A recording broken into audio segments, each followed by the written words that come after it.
Assalamualaikum warahmatullahi wabarakatuh. Di sini kami akan mempresentasikan hasil makalah kami yang berjudul Motivasi dan Kepemimpinan. Di sini dengan saya sendiri, Anna Rahbaladi Bintang, dan rekan saya, Catherine Bernadetta Manik, Winnie Rahmayani, dan Yolanda Penggabean. Adapun latar belakang yang kami ambil yaitu, dari zaman dahulu sampai zaman sekarang, masyarakat sangat menginginkan sekali pemimpin yang adil, amanah, dan dapat mengembangkan negeri yang dipimpinnya. Selain itu, tujuan dari apa yang telah disepakati bersama pun dapat tercapai, sehingga dapat tercipta masyarakat yang adil dan sejahtera.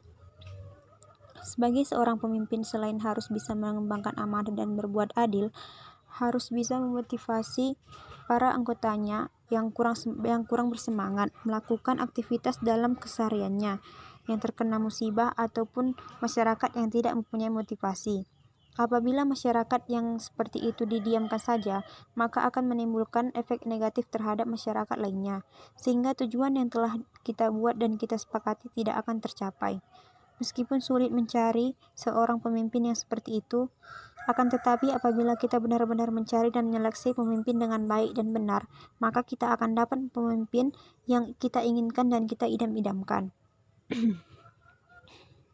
Adapun pengertian motivasi yaitu, motivasi adalah suatu dorongan kehendak yang menyebabkan seseorang melakukan suatu perbuatan untuk mencapai tujuan tertentu. Motivasi berasal dari kata motif, yang berarti dorongan atau rangsangan atau daya penggerak yang ada dalam diri seseorang. Adapun pengertian menurut para ahli yaitu, yang pertama menurut Weiner tahun 1990. Motivasi didefinisikan sebagai kondisi internal yang membangkitkan kita untuk bertindak, mendorong kita mencapai tujuan tertentu, dan membuat kita tetap tertarik dalam kegiatan tertentu. Yang kedua menurut Uno tahun 2007. Motivasi dapat diartikan sebagai dorongan internal dan eksternal dalam diri seseorang yang diindikasikan dengan adanya hasrat dan minat, dorongan dan kebutuhan, harapan dan cita-cita, penghargaan dan penghormatan. Motivasi adalah sesuatu apa yang membuat seseorang bertindak. Menurut Sargent dikutip oleh Howard tahun 1999. Menyatakan bahwa motivasi merupakan dampak dari interaksi seseorang dengan situasi yang dihadapinya. Motivasi menjadi suatu kekuatan, tenaga atau daya atau suatu keadaan yang kompleks dan kesiapsediaan dalam diri individu untuk bergerak ke arah tujuan tertentu, baik disadari maupun tidak disadari, menurut Makmun tahun 2003. Selanjutnya, motivasi seseorang dapat ditimbulkan dan tumbuh berkembang melalui dirinya sendiri, intrinsik, dan dari lingkungan ekstrinsik, menurut Elliot et al. Tahun 2000 dan Sue Howard tahun 1999. Dan terakhir, motivasi intrinsik bermakna sebagai keinginan dari diri sendiri untuk bertindak tanpa adanya rangsangan dari luar, menurut Elliot tahun 2000. Motivasi intrinsik akan lebih menguntungkan dan memberikan keajegan dalam belajar. Motivasi ekstrinsik dijabarkan sebagai motivasi yang datang dari luar individu dan tidak dapat dikendalikan oleh individu tersebut, menurut Sue Howard 1999. Elliot et al. 2000 mencontohkannya dengan nilai, hadiah, dan atau penghargaan yang digunakan untuk merangsang motivasi seseorang. Adapun jenis motivasi yang pertama, motivasi intrinsik, yaitu motivasi yang berasal dari dalam individu tanpa adanya rangsangan dari luar. Yang kedua, motivasi ekstrinsik, yaitu motivasi yang berasal dari luar, misalnya pemberian pujian, pemberian nilai sampai pada pemberian hadiah, dan faktor-faktor eksternal lainnya yang memiliki daya dorong motivasional. Adapun pengertian dari kepemimpinan yaitu proses mempengaruhi atau memberi contoh oleh pemimpin kepada pengikutnya dalam upaya mencapai tujuan organisasi. Cara alamiah mempelajari kepemimpinan yaitu melakukan dalam kerja dengan praktik seperti pemagangan pada seorang seniman ahli, pengrajin, atau praktisi. Dalam hubungan ini, sang ahli diharapkan sebagai bagian dari perannya memberikan pengajaran atau instruksi. Kebanyakan orang masih cenderung mengatakan bahwa pemimpin yang efektif mempunyai sifat atau ciri-ciri tertentu yang sangat penting, misalnya karisma, pandangan ke depan, daya persuasi, dan intensitas. Dan memang, apabila kita berpikir tentang pemimpin yang heroik seperti Napoleon, Washington, Lincoln, Churchill, Soekarno, Jenderal Sudirman, dan sebagainya, kita harus mengakui sifat-sifat seperti itu melekat pada diri mereka dan telah mereka memanfaatkan untuk mencapai tujuan yang mereka inginkan.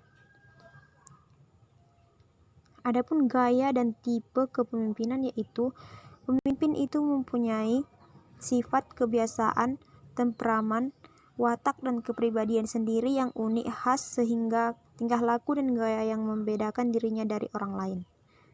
Gaya atau style hidupnya itu pasti akan mewarnai perilaku dan tipe kepemimpinannya, sehingga muncullah beberapa tipe kepemimpinan.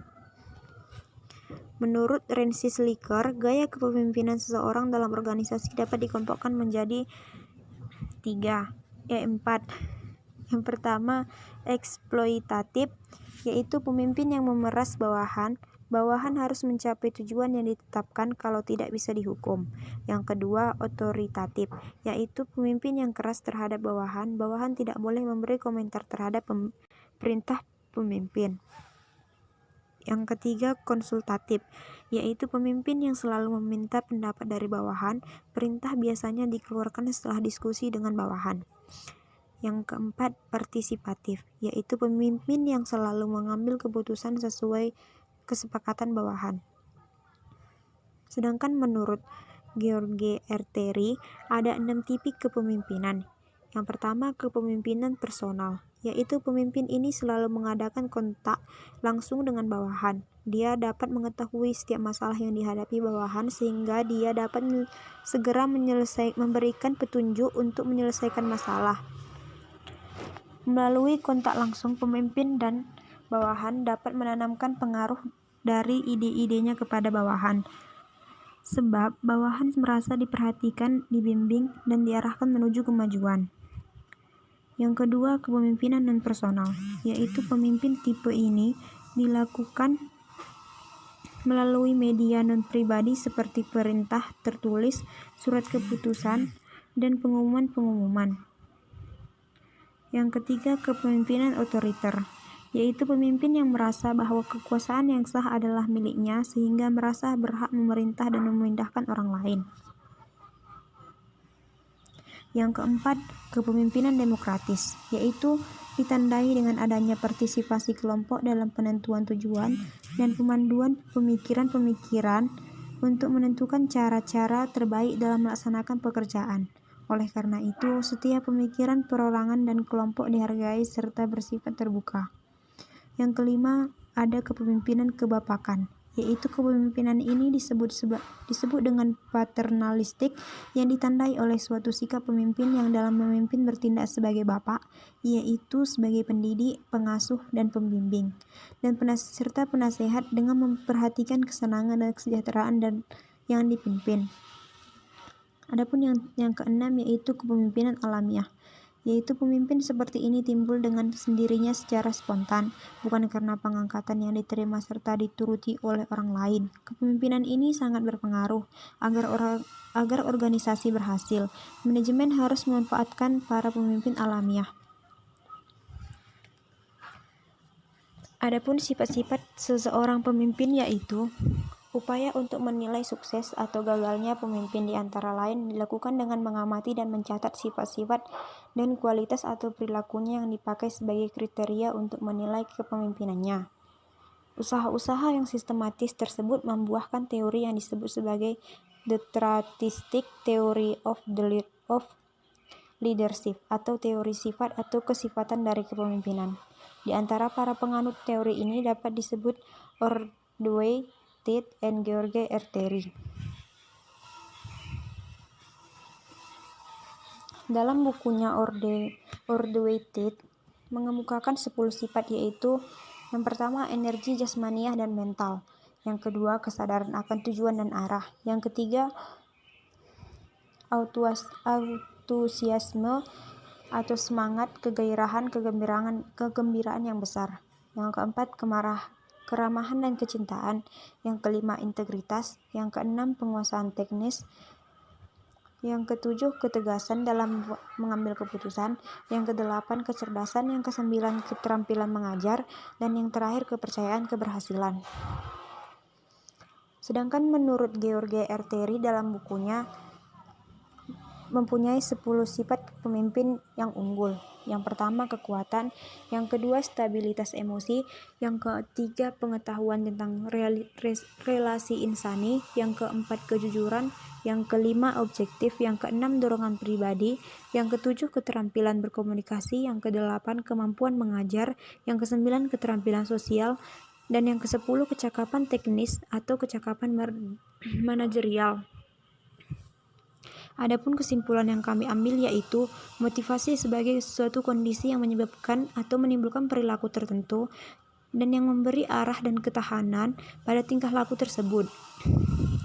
Sedangkan kepemimpinan itu adalah perilaku seorang individu ketika ia mengarahkan dan mempengaruhi aktivitas suatu kelompok yang dipimpin sehingga mereka mau bekerja sama sehingga tujuan-tujuan yang telah ditetapkan secara bersama-sama akan tercapai.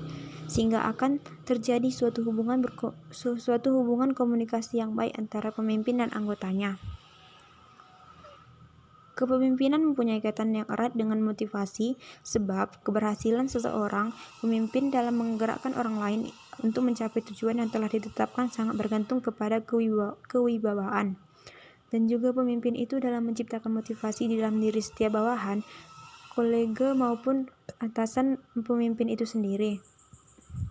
Seorang pemimpin memotivasi para pengikutnya melalui gaya kepemimpinan tertentu yang akan menghasilkan pencapaian tujuan kelompok maupun tujuan individu. Sekian hasil presentasi dari kelompok kami. Maaf bila ada salah kata-kata. Sekian dari kami. Terima kasih. Assalamualaikum warahmatullahi wabarakatuh.